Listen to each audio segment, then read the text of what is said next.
ritrovati con l'informazione flash di New Sicilia. È finito in tragedia un sopralluogo su un tetto a Stromboli, nelle Isole Eolie.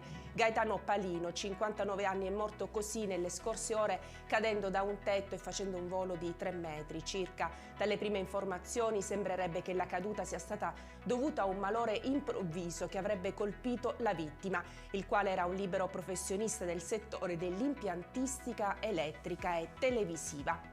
Dramma nel siracusano: un neonato di appena un mese è stato colpito da un malore ieri pomeriggio a Priolo Gargallo.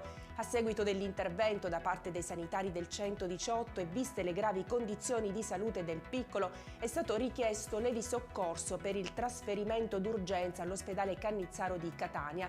Il bambino adesso si trova ricoverato nel reparto di terapia intensiva e i medici stanno tentando di tutto per salvarlo.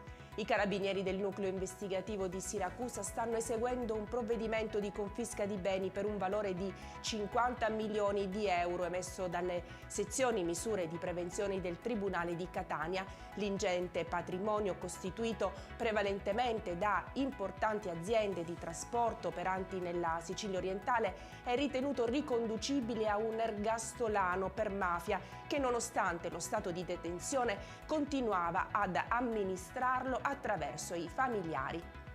La Sicilia e il turismo per i non vedenti è il titolo del progetto messo a punto dal governatore del distretto Lions, Maurizio Gibilaro. L'obiettivo da raggiungere è quello di rendere accessibile ai non vedenti il turismo nella nostra isola, in particolare con l'installazione di oltre 100 mappe tattili in braille che saranno piazzate all'interno dei più prestigiosi siti museali UNESCO ricadenti nei territori dei 115 club del distretto Lions Sicilia.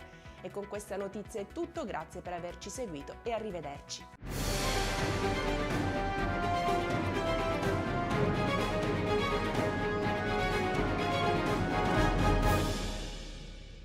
Procar, centro assistenza autorizzato BMW e Mini, adesso anche BMW Motorrad, via George Marshall 7, Mister Bianco, Catania.